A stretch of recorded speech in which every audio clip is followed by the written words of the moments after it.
country. They were saying earlier, Steve, about the contrast between him and Usain Bolt in terms of fame as we look at Bernat Lagat. But if you look at Bekele's concentration on the start line, he's not quite a Usain Bolt, is he?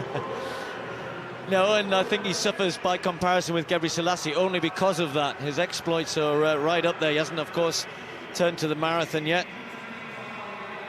Maybe one day, who knows? Well, that's his attempt, Bren.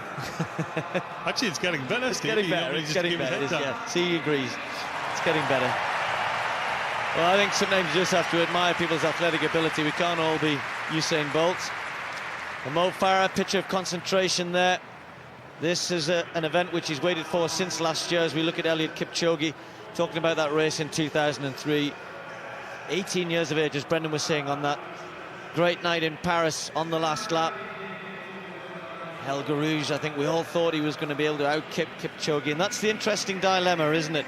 The speed of the fast men versus the endurance of the distance men. Will the race be slow enough that Lagat starts to fancy his chances to use his 1500-meter speed? He couldn't defend his title at the shorter distance, but he did run well. He took a bronze medal in that final earlier in the week.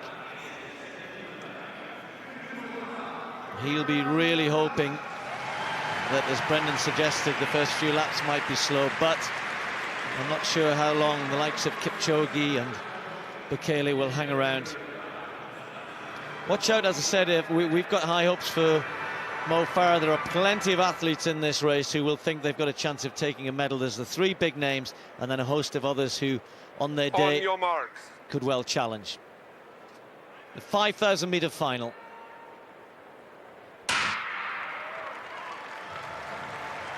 That championship record, 12:52.79, set in that race in Paris. Not sure we'll see anything like that today, but who knows? Bekele has gone off hard around that first bend. Kipchoge following him.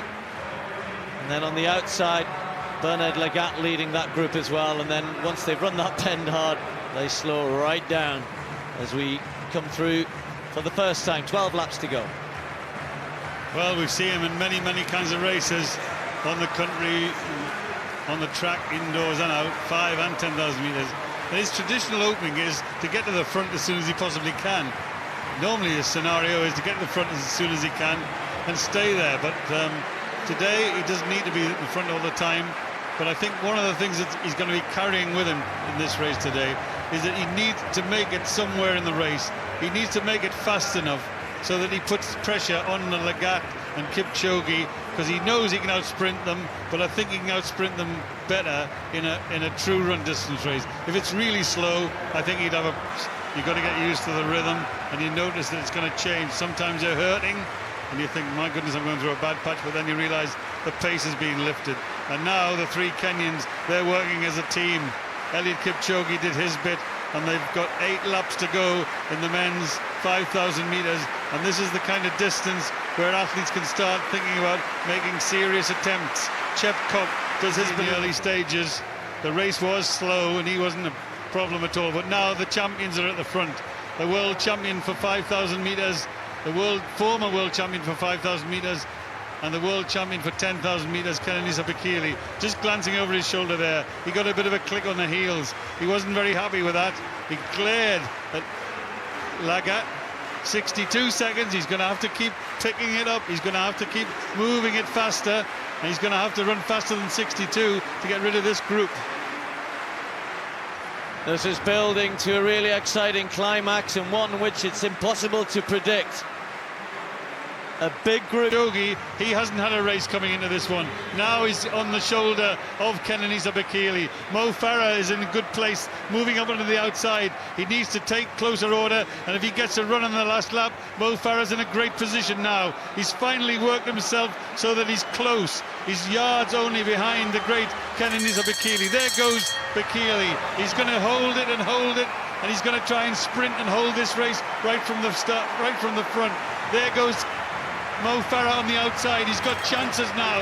He's really quick, Mo Farah, but the three at the front are talented, and Bekele is coming under a little bit of pressure. Farah's in a good place there. Can he strike from there, or is he going to tire from there? What a battle we have before us now.